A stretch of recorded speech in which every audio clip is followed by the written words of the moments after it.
While everyone's chasing crypto millions and dreaming of overnight success, there's a billionaire you've probably never heard of who did something completely different.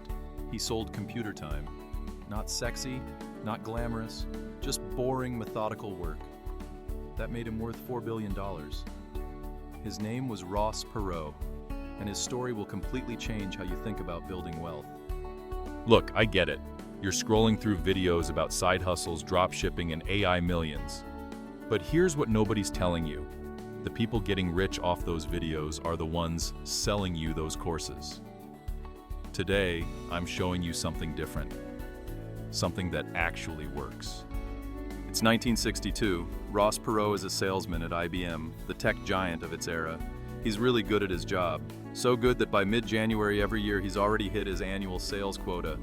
But here's the problem. IBM won't let him earn more commissions. He's capped out. Frustrated. Now, most people in this situation would just coast. Show up, collect the paycheck, maybe complain at happy hour. But Perot notices something boring, something everyone else is ignoring. See, back in the 1960s, computers were massive, expensive machines that cost millions of dollars. Only big corporations could afford them. But here's the thing. These companies had no idea what to do with them. They'd buy a computer, stick it in a room, and then nothing. It would sit there, barely used, because nobody knew how to make it actually work for their business. Perot saw the gap, not in selling computers. That was IBM's game. He saw the opportunity in the boring stuff, the data processing, the systems management, the unglamorous work of actually making these machines useful. So in 1962, with just $1,000, about $10,000 in today's money, he started Electronic Data Systems, EDS. And here's what you need to understand about building real wealth. Perot didn't raise millions from investors. He didn't have a viral launch.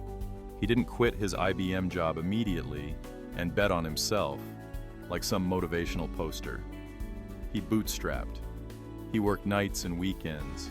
He did the boring, tedious work that nobody wanted to do.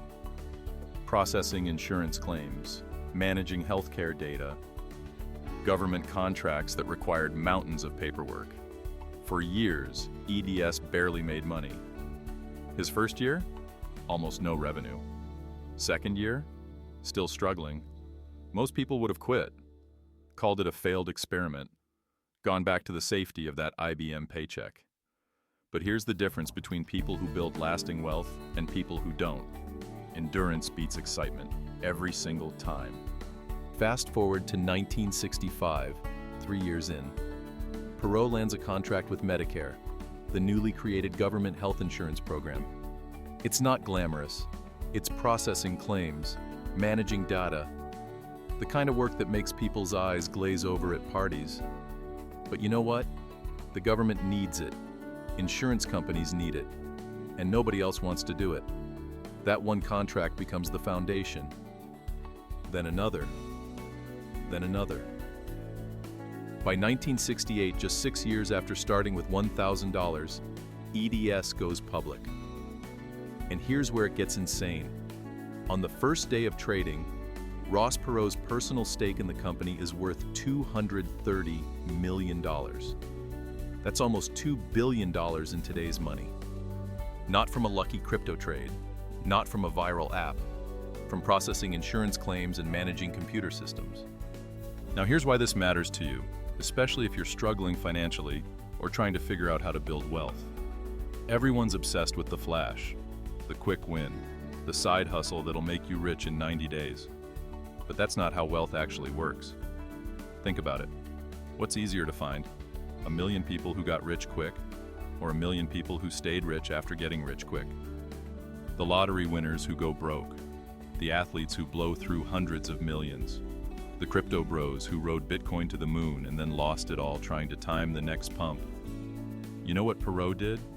He found something valuable, something boring, something needed.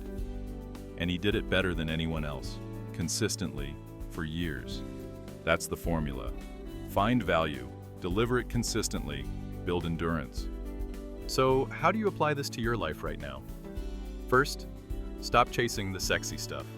I know it's tempting.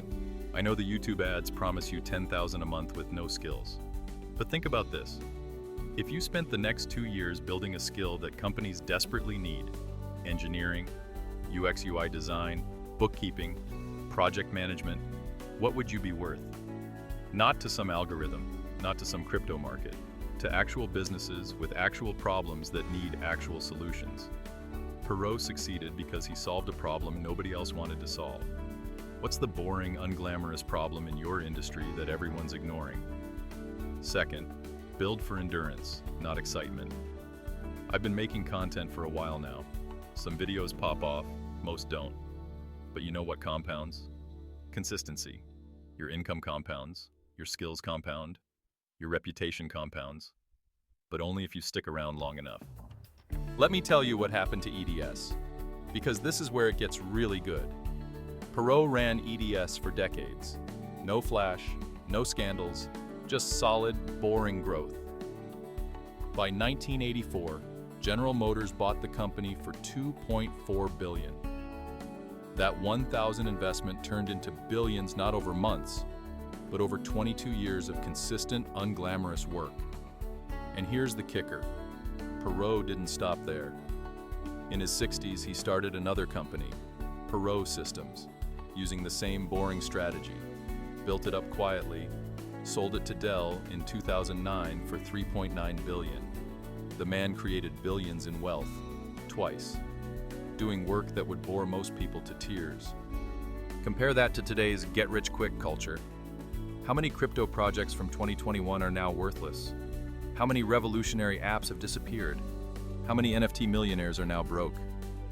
The flash fades. The boring stuff, it compounds. And here's what really matters for you. You don't need to be a genius. You don't need connections. You don't need $1 million to start. You need to find something valuable, do it well, and keep doing it when it gets hard and boring and everyone else quits. Ross Perot's strategy wasn't complicated. Identify a real need. Do the work nobody else wants to do. Stay consistent. Build endurance. No shortcuts, no hacks, no secrets. Just work that matters, done consistently, over time. That's how you build wealth that lasts, not wealth that evaporates the moment the market shifts or the trend dies. So here's my challenge to you. Stop chasing the next big thing. Start asking, what boring, valuable work can I do better than anyone else? Because in 10 years, you'll either wish you'd started today, or you'll be grateful that you did. Drop a comment. What's one boring skill you're committing to building this year? Let's build endurance together. If this changed how you think about money, hit that subscribe button.